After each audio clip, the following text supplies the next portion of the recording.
The 6th, the weather proved as bad as it had been on the preceding day. After finishing his toilet, the emperor retired to his library, attended by one of his suite, with whom he held a long confidential conversation on a topic intimately concerning us.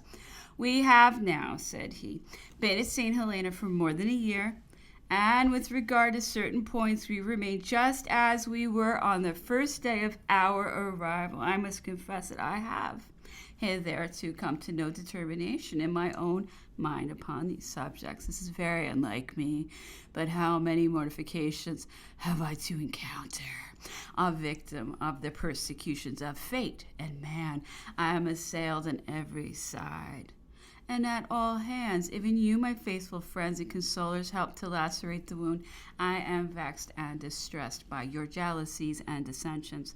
"Sire," replied the individual to whom he addressed himself, "these things should remain unnoticed by your majesty.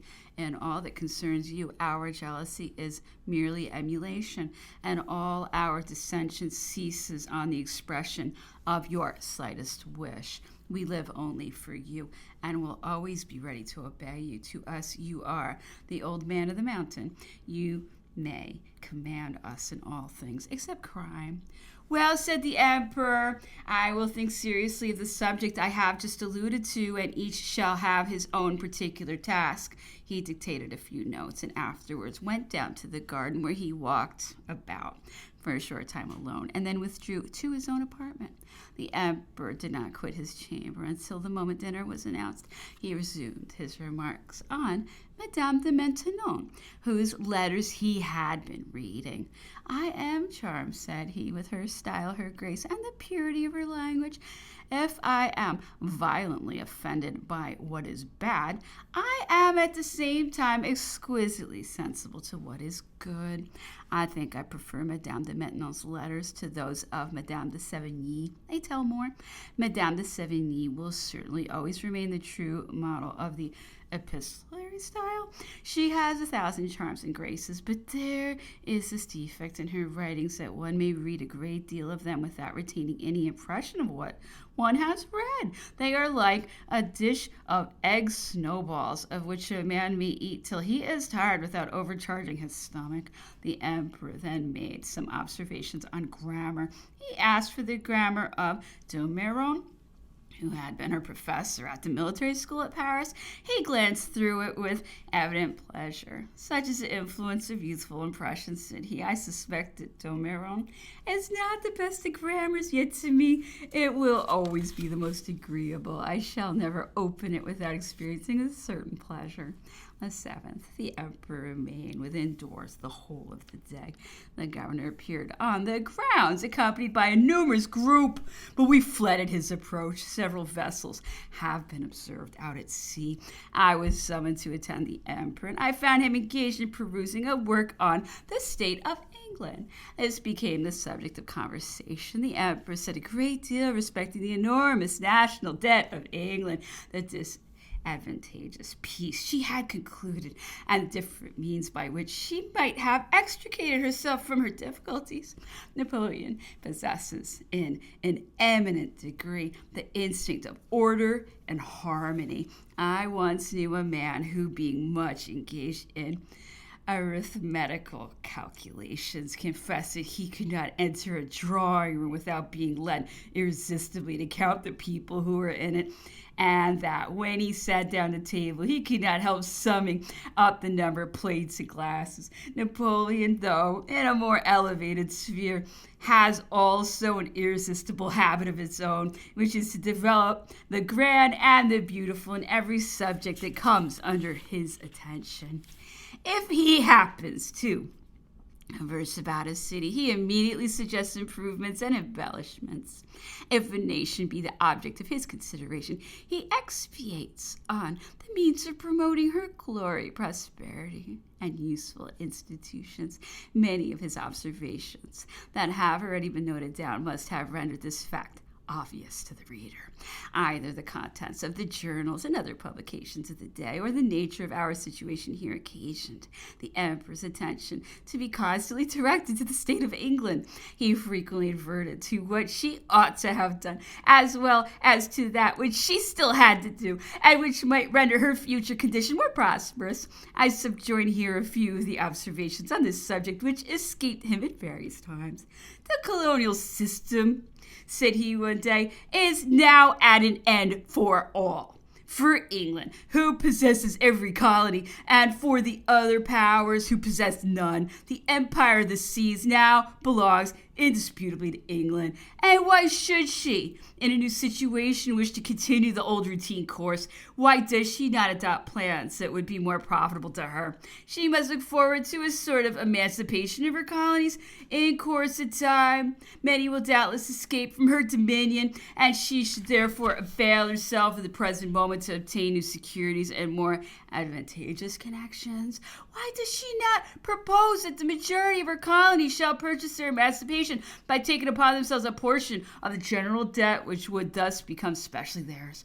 The mother country would by this means relieve herself of her burdens and would nevertheless preserve all her advantages. She would retain its pledges of faith of treaties, reciprocal interests, similitude of language, and the force of habit. She might moreover reserve by way of guarantee a single fortified point, a harbor for her ships, after the manner of the factories on the coast of Africa.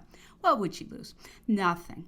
And she would spare herself the trouble and expense of an administration which too often serves only to render her odious. Her ministers, it is true, would have fewer places to give away, but the nation would certainly be no loser. I doubt not, added he, that with a thorough knowledge of the subject, some useful result might be derived from the ideas which I have just thrown out, however erroneous they may be in their first hasty conception. Even with regard to India, great advantages might be obtained by the adoption of new systems. The English who are here assure me that England derives nothing from India in the balance of her trade. The expenses swallow up, or even exceed the profits. It is therefore merely a source of individual advantage and of a few private fortunes of colossal magnitude. But these are so much food for ministerial patronage, and therefore good care is taken not to meddle with them. Those nabobs, as they are styled, on their return to England, are useful recruits to the aristocracy. It signifies not that they bear the disgrace of having acquired fortunes by rapine and plunder, or that they exercise baneful influence on public morals by exciting in others the wish to gain the same wealth by the same means. The present ministers are not so scrupulous as to bestow a thought on such matters. These men give them their votes, and the more corrupt they are, the more easily they are controlled. In this state of things, where's the hope of reform? Thus, on the least proposition of amendment, what an outcry is raised. The English aristocracy is daily taking a stride in advance, but as soon as there is any proposal for retrograding, were it only for the space of an inch, a general explosion takes place. If the minutest details be touched, the whole edifice begins to totter. This is very natural. If you attempt to deprive a glutton of his mouthful, he will defend himself like a hero. On another occasion, the emperor said, after 20 years' war, after the blood and treasures that were lavished in the common cause, after a triumph beyond all hope, what sort of peace has England concluded? Lord Castlereagh had the whole continent at his disposal, and yet what advantage, what indemnity has he secured to his own country? He has signed just such a peace as he would have signed had he been conquered. I should not have required him to make greater sacrifices had I been victorious. But perhaps England thought herself sufficiently happy in having effected my overthrow. In that case, hatred has avenged me. During our contest, England was animated by two powerful sentiments: in her national interest and her hatred of me. In the moment of triumph, the violence of the one caused her to lose sight of the other. She has paid dearly for that moment of passion. He developed his idea glancing at different measures which showed the errors committed by Castlereagh and the many advantages he had neglected. Thousands of years will roll away, said he, before there occurs another such opportunity of securing the welfare of the real glory of England. Was it ignorance or corruption on the part of Castlereagh? He distributed the spoil generously, as he seemed to think, among the sovereigns of the continent. and reserved nothing for his own country. But in so doing, did he not fear the reproach of being considered as the agent rather than the partner of the Holy Allies? He gave away immense territories. Russia, Prussia, and Austria acquired millions of population, whereas the equivalent to England. She who was the soul of all this success and who paid so dearly for it now reaps the fruit of the gratitude of the continent and of the errors or treachery of her negotiator. My continental system is continued, and the produce of her manufactures is excluded. Why not have edged round the continent with free and independent maritime towns such, for example, as Danzig, Hamburg, Antwerp, Dunkirk, Genoa, which could of necessity have become the staples of her manufactures and would have scattered them over Europe in spite of all the duties in the world. England possessed the right of doing this, and her circumstances required it. Her decisions would have been just, and who would have opposed them at the moment of the liberation? Why did she create to herself a difficulty and, in course of time, a natural enemy by uniting Belgium to Holland instead of securing two immense resources for her trade by keeping them separate?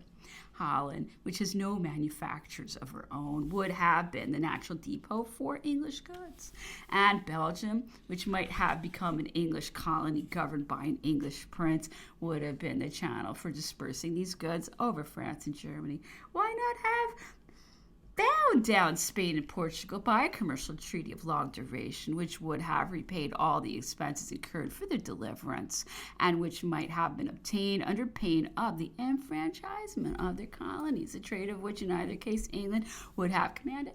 Why not have stipulated for some advantages in the Baltic and the states of Italy? These would have been but the regular privileges attached to the dominion of the seas. After so long a contest in support of this right, how happened its advantages to be neglected at the moment when it was really secured? Did England, while she sanctioned usurpation in others, fear that any opposition would have been offered to hers? And by whom could it have been offered? Probably England repents now when it is too late. The opportunity cannot be recovered. She suffered the favorable moment to escape her. How many whys and wherefores might I not multiply? None but Lord Castlereagh would have acted thus. He made himself the man of the Holy Alliance. In the course of time, he will be the object of extrication. The Lauderdales, the Grenvilles, and the Wellesleys would have pursued a very different course. They would at least have acted like Englishmen. At another time, the emperor said, the national debt is the worm that preys on England. It is the chain of all her difficulties. It occasions the enormity of taxation. And this is its turn, raises the price of provisions. Hence, the distress of the people, the high price of labor, and of manufactured articles, which are not disposed of with equal advantage in the continental markets. England then ought at all hazards to contend against this devouring monster. She should assail it on all sides and at once subdue it negatively and positively. That is to say, by the reduction of her expenditure and the increase of her capital. Can she not reduce the interest of her debt, the high salaries, the sinecures, and the various expenses attending to her army establishment, and renounce the latter in order to confine herself to her navy? In short, many things might be done which I cannot now enter into with regard to the increase of her capital. Can she not enrich herself with the ecclesiastical property, which is immense, and which she would acquire by a salutary reform and by the extinction of titular dignities, which would give offense to no one? But if a word be uttered on this subject, the whole aristocracy is up in arms and succeeds in putting down the opposition. For in England, it is the aristocracy that governs, and for which the government acts. They repeat the favorite adage that if the least stone of the old foundation be touched, the whole fabric will fall to the ground. This is devoutly re-echoed by the multitude. Consequently, reform is stopped, and abuses are suffered to increase and multiply. It is but just to acknowledge that in spite of a compound of odious, antiquated, and mean details, the English Constitution presents the singular phenomenon of a happy and grand result. and the advantages arising out of it secure the attachments of the multitude who are fearful of losing any of the blessings they enjoy. But is it to the objectionable nature of the details that this result must be attributed? On the contrary, it would shine with increased luster if the grand and beautiful machine were freed from its mischievous appendages. England, continued the emperor, presents an example of the dangerous effects of the borrowing system. I would never listen to any hints for the adoption of that system in France. I was always a firm opposer of it. It was said at the time that I contracted no loans for want of credit because I could find no one willing to lend. But this was false. Those who know anything of mankind and the spirit of stock jobbing will be convinced that loans may always be raised by holding out the chance of gain and the attraction of speculation, but this was no part of my system. And by a special law, I fixed the amount of the public debt at which had generally been supposed to be conducive to the general prosperity, namely at 80 millions for France in her utmost extent, and after the union with Holland, which in itself produced an augmentation of 20 millions, this sum was reasonable and proper. A greater one would have been attended by mischievous consequences. What was the result of this system? What resources have I left behind me? France, after so many gigantic efforts and terrible disasters, is now more prosperous than ever. Her finances are the first in Europe. To whom and to what are these advantages to be attributed? So far was I from wishing to swallow up the future that I had resolved to leave a treasury behind me. I had even formed one, the funds of which I lent to different banking houses, embarrassed families, and the individuals who were about my person. I should not only have carefully preserved the sinking fund, but I calculated on having a course of time surpluses which would have been constantly increasing and which might have been actively applied for the furtherance of public works and improvements. I should have had the fund of the empire for general works, the fund of the departments for local works, and the fund of the communes for municipal works. In the course of another conversation, the emperor observed, England is said to traffic in everything. Why then does she not sell liberty, for which she might get a high price, and without any fear of exhausting her own stock? For modern liberty is essentially moral and does not betray its engagements. For example, what would not the poor Spaniards give her to free them from the yoke to which they have been again subjected? I am confident they would willingly pay any price to recover their freedom. It was I who inspired them with this sentiment, and the error into which I fell might at least be turned to good account by another government. As to the Italians, I have planted in their hearts principles that can never be rooted out. What can England do better than to promote and assist the noble impulses of modern regeneration? Sooner or later, this regeneration must be accomplished. Sovereigns and old aristocratic institutions may exert their efforts to oppose it, but in vain. They are doing themselves to the punishment of Sisyphus. But sooner or later, some arm will tire of resistance. Then the whole system will fall to nothing. Would it not be better to yield with good grace? This was my intention. Why does England refuse to avail herself of the glory and advantage she might derive from this course of proceeding? Everything passes away in England as well as elsewhere. Castlereagh's administration will pass away, and which will succeed it, and which is doomed to inherit the fruit of so many errors, may become great by only discontinuing the system that has hitherto been pursued. He who may happen to be placed at the head of the English cabinet has merely to allow things to take their course and to obey the winds that blow by becoming the leader of liberal principles instead of leaguing with absolute power like Castlereagh.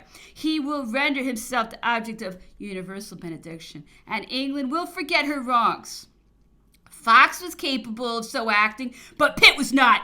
The reason is that in Fox, the heart was worn by the genius, while in Pitt, the genius withered in his heart. But it may be asked why I, all-powerful as I was, did not pursue the course I have here traced out. How, since I could speak so well, I could have acted so ill. I reply to those who make this inquiry with sincerity that there is no comparison between my situation and that of the English government. England may work on a soil which extends to the very bowels of the earth, While I could labor only on a sandy surface, England reigns over an established order of things, while I had to take upon myself the great charge, the immense difficulty of consolidating and establishing. I purified the revolution in spite of hostile factions. I combined together all the scattered benefits that could be preserved, but I was obliged to protect them with a nervous arm against the attacks of all parties. And in this situation, it may truly be said that the public interest of the state was myself. Our principles were attacked from without. And in the name of these very principles, I was assailed in the opposite sense at home. Had I relaxed but ever so little, we should soon have been brought back to the time of the Directory. I should have been the object and France the infallible victim of a counter Brumaire. We are in our nature so restless and inconsiderate. If 20 revolutions were to ensue, we should have had 20 constitutions. This is one of the subjects that are studied most and observed the least. We have much need to grow older in this great and glorious path. For here our great men have all shown themselves to be mere children. May the present generation profit by the faults that have hitherto been committed and prove as wise as it is enthusiastic. Today the governor commenced his grand reductions, and it was thought proper to deprive us of 8 English domestics, who had formerly been granted to us. To the servants this was a subject of deep regret, and it was gratifying to ourselves to observe that we won the regard of all who were permitted to approach us. We are now absolutely in want of daily necessaries, to supply which the emperor proposes to dispose of his plate. This is his only resource. After dinner, the emperor read this circle and retired immediately. Although it was very early in the evening, he was indisposed and could not fall asleep. He sent for me about midnight. By chance, I had not retired to rest, and I remained in conversation with him for the space of 2 hours.